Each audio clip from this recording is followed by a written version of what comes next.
Hello, everybody. This is Bryan Renaud. I am a producer and curator with Random X, and I am here talking today with one of our company members, Ben F. Locke. Thank you for joining me for a couple minutes of conversation. Yeah, of course. I'm happy to be here. Yeah, the reason we're talking is because we've got a big project going right now, two pilots, two plays. So do you want to just start by saying where kind of the whole idea to do these four readings all at once this month came from? Yes. I spent a lot of quarantine writing, and I've been writing for a couple years, and I've been, I guess, kind of shy and hesitant about sharing my work. And then like with the whole pandemic and everything happening, and kind of with everyone really trying to uplift like BIPOC voices, marginalized voices, I was super excited. I was like, maybe now is my time. So I applied for all the grants, emailed all the theaters, did all the things, and I just never seemed to be picked or never seemed to like really find anyone willing to invest or willing to promote me or really willing to help me out because there's such a big need. So I was like, I don't want to give up and I don't want to stop. So I was like, I'll just create my own show, my own showcase to say, here's my work. And that's kind of how Two Pilots, Two Plays happened. Yeah. And so then for Black History Month, I was like, I'm going to curate like a big event to really showcase the work I've been doing and really been working on, and is more of a representation of the stuff I do really, really want to produce. So I'm presenting two full length plays and two TV pilots. With doing two pilots and two plays, like you said, you've only more recently got into the world of writing for a Mhm. pilot versus writing for the stage. Yes, so it's been very, very different. The way things are formatted, just the writing style, because like, with a full length play, it's like, all right, I gotta, you know, think of this whole story and tell the complete story in like an hour and a half, 2 hours, Yeah. where, especially with TV, um, it's like I know this big story that I want, but how do I section it out? How do I put these like little mini stories that all culminate into like one thing?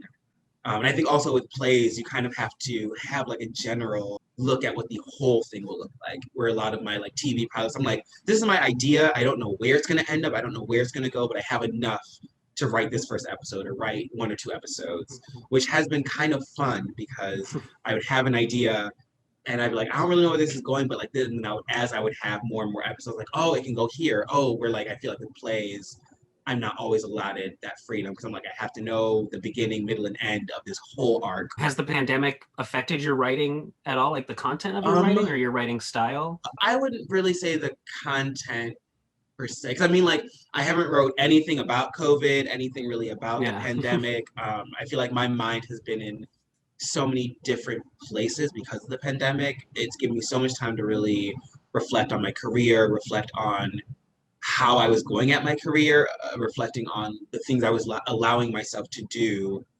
because I didn't take the time to stop and be like, what do I want my career to look like? What Yeah. are my boundaries? What are the things that like, especially like thinking of going back into the field, going back into the career. I'm like, there are some things that I was doing that's like, I can never do this again. And I think there was a huge freedom in being like, these are my boundaries. This is where I know I want to go. And I think the way I approach people, the way I talk to people, the way I address things, and my writing has been released from so many boundaries and been Yeah. released from like, oh, I got to make sure I'm writing what sells, or I've got to make sure I put in this type of character that will appeal to this type of audience. Where now I'm just like, I'm writing for me, I'm writing what I want to write. This is probably going to completely alienate this audience, but this is what I know I want to write. This is what I know is going to be entertaining and fun and funny for me and the people in my head that this is for. Yeah. This is what equity looks like. Not that we're just there, but that Right. we are the majority. Not that we're the supporting, but we're the leads. And Yeah. and representation in a way that isn't just like, because you're black, everything involving your character has to be so centered in being black or centered in being queer, especially like centering the trauma Right. around being queer or about being black. And I'm like, I just like stories where I just get to exist because being both black and queer, I have lived a life that isn't 100% trauma. I Right. have fun. I have relationships. I have friendships. I have hardships that are completely irrelevant from being Black or being queer. And I think those are things that just show that we're three-dimensional people. Um, and the pandemic has really let me focus on that and really reflect on that, because I felt like there was a time where I was like, representation to me means you got to show our trauma, you got to show our struggles. And I was very passionate about that, and I love that. And I feel like my mindset around that has changed. And there's nothing wrong with people who like that. Like, I'm not trying to say if it looks like this, but like for me personally, I was like, I want to see myself in different ways. I'm kind of like, I'm personally just over it. Like, I'm just like, there's more to us than like trauma. I think the entire cast really connected to their characters. I think that was really clear with the Chosen Fam reading. It's not like not necessarily trauma, but it's not like serious subjects are completely ignored in the text. But at the end of the day, it is just a fun, half hour. You get to laugh, you get to see some ridiculous situations, ridiculous characters. But it's not a show where they're talking about the most traumatic parts of their lives. And I think that that's super important. And I think the more people are exposed to that, from any audience, the more they will see that that is normal entertainment. The Black Lives Matter section of Netflix doesn't have to only be slavery movies. It could be, anything. It could be anything. And that's kind of what I think your whole series of writings shows.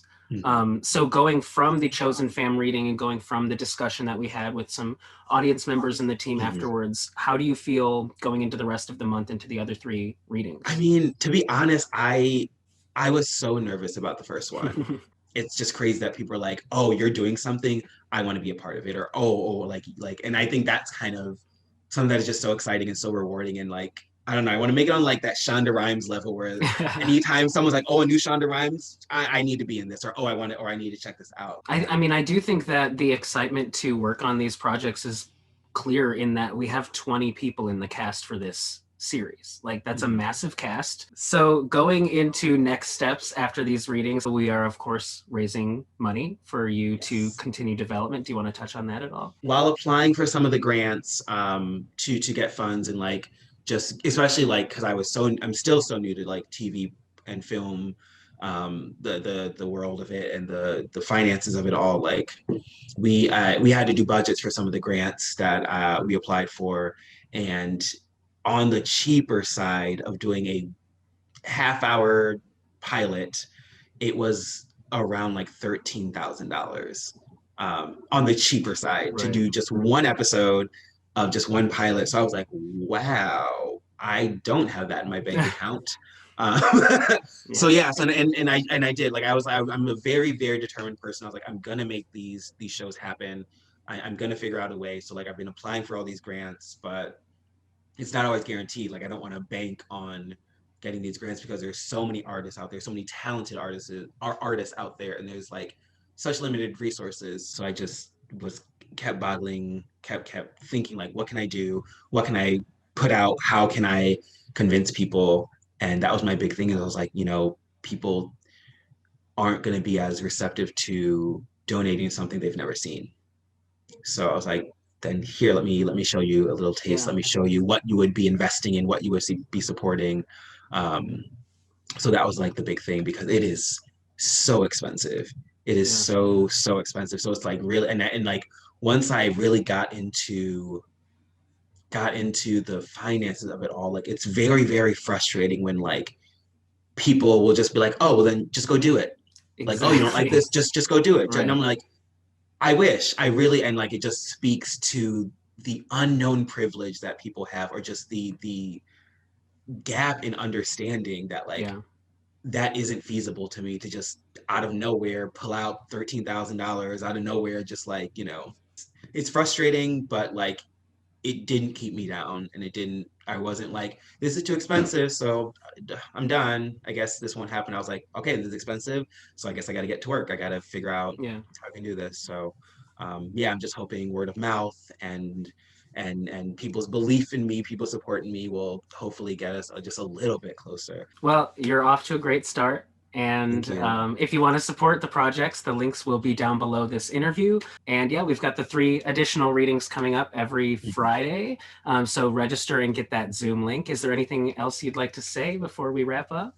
Yeah, I mean, just thanks for having me. I'm just so inspired by everyone. I'm so just humbled by the support and humbled by people that are willing to help me out and willing to you can do anything with your time, and it's nice to know that people are willing to be like, I'll spend an hour and watch your reading or come support this or come support that. And like I just really want to tell new stories. I just really want new perspectives and new autonomy for marginalized voices and marginalized people to tell new stories, to really push the boundaries, especially when we think about the way we want to come back, and the industry that we want to return to. I just really hope that we return to something new, something fresh, and something that we've never seen before, where new people get to be in charge, new people get to tell stories, new people get their visions. So I'm hoping I can be part of that new shift, part of that new vision for when we come back.